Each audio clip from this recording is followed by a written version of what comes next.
جس کے ذریعے حکومت ملک کو دیرینہ معاشی مسائل سے نکالنا چاہتی ہے۔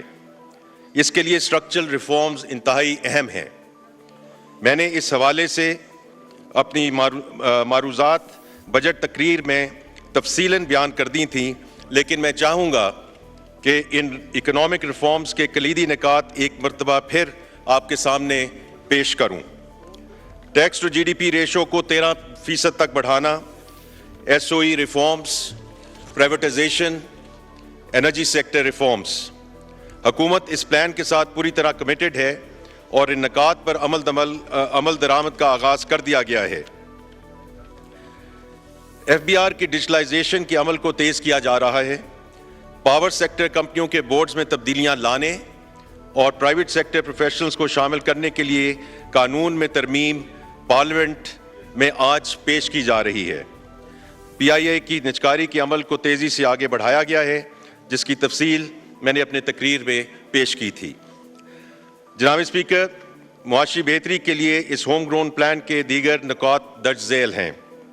پرائیویٹ سیکٹر کو مرکزی اہمیت دینا، معیشت میں انسینٹیوز کو درست کرنا تاکہ ہم ایک گورنمنٹ لیڈ اکانومی سے ایک مارکیٹ ڈریون اکانومی بن سکیں، ٹارگیٹڈ سوشل پروٹیکشن سسٹم، قیمتوں اور ایفیشنسی میں بگاڑ پیدا کرنے والی سبسڈیز کا خاتمہ، broad based fair taxation system کا قیام، اور آخر میں جدید معیشت کے لیے صحت، تعلیم اور سکلز ڈیولپمنٹ کے لیے کی انیشیٹیوز۔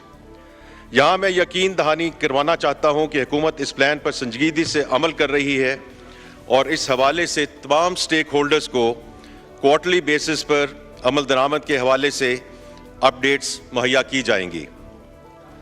جناب اسپیکر، قومی اسمبلی کے معزز اراکین کی طرح معزز سینیٹرز نے بھی بجٹ تجاویز کا بغور جائزہ لیا اور کئی اہم تجاویز پیش کی۔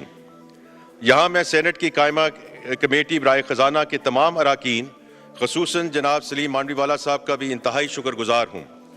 قائمہ کمیٹی کے اجلاس میں ان تمام تجاویز پر سیر حاصل بحث ہوئی۔ مفاد عامہ کے پیش نظر حکومت نے ان میں سے کئی تجاویز پر عمل کرنے کا فیصلہ کیا ہے، جن کی تفصیل درج ذیل ہے۔ نمبر 1، انکم ٹیکس کے حوالے سے سم بلاک کرنے اور غیر ملکی سفر پر پابندی جیسے اقدامات پر عمل درآمد سے پہلے نان فائلرز کو پرسنل ہیئرنگ کا موقع دیا جائے گا۔ نمبر 2، سیکشن 116 کے تحت غیر ملکی اثاثوں اور شریک حیات کے اثاثوں کے ڈکلیریشن کے بارے میں جب شریک حیات ٹیکس پیئرز کا ڈیپینڈنٹ ہو، ایکسپلینیشن شامل کی جائے گی۔ Number 3، sales tax, income tax اور ایف ای ڈی کے لیے ڈیفالٹ سرچارج کی شرح کو بڑھا کر قائبر پلس 3% یا 12% میں سے جو بھی زیادہ ہو کر دیا گیا ہے۔ اس بات پر بھی اتفاق کیا گیا ہے کہ انکم ٹیکس ریٹرن تاخیر سے فائل کرنے والوں کے جرمانے میں اضافہ کرنے کی تجویز کو فائلرز کے ہیبیچول ہونے سے مشروط کر دیا جائے۔ اگر ٹیکس پیئر نے گزشتہ 3 سالوں میں سے کسی ایک میں بھی اپنا ریٹرن بروقت جمع کرایا ہے تو اس پر ٹیکس کی شرح میں اضافہ نہیں ہوگا۔ نمبر 5، اسٹیشنری آئٹمز کے لیے ٹیکس ایگزیمپشن کو برقرار رکھا گیا ہے۔ نمبر 6، سیلز ٹیکس ایکٹ کے 8ویں شیڈول کے ٹیبل 1 کے سیریل نمبر 73 کے تحت ایچ ای وی کے لیے موجودہ ریڈیوس ریٹس کو بھی برقرار رکھا گیا ہے۔ نمبر 7، ای ایف ایس 2021 کے تحت لوکل سپلائز کی زیرو ریٹنگ کو ختم نہیں کیا جائے گا۔ نمبر 8، سیلز ٹیکس اور ایف ای ڈی کیسز کی کمشنر اپیل سے اپیلٹ ٹریبونل کو منتقلی کی تاریخ میں 16 جون 2024 سے 31 دسمبر 2024 تک توسیع کر دی گئی ہے۔ اور آخر میں سیلز ٹیکس ایکٹ 1990 کے مجزوہ سیکشن 25 کی ڈرافٹنگ میں بہتری کی تجویز کو قبول کر لیا گیا ہے۔ جناب اسپیکر، زراعت، تعلیم اور صحت کے شعبے حکومت کی ترجیحات میں اہم ہیں۔ وزیر اعظم کی خصوصی ہدایت کے مطابق ہم نے زراعت، صحت، تعلیم اور رینیوبل انرجی کے شعبوں میں ہر ممکن تحفظ دینے کی کوشش کی ہے۔ اس سلسلے میں جو تجاویز ہیں بشمول جو محترم بلاول بھٹو صاحب نے بھی ان کا ذکر کیا، جن میں خیراتی ہسپتالوں پر سیلز ٹیکس کا استثناء برقرار رکھنا، سٹینٹس پر سیلز ٹیکس سے ایگزیمپشن،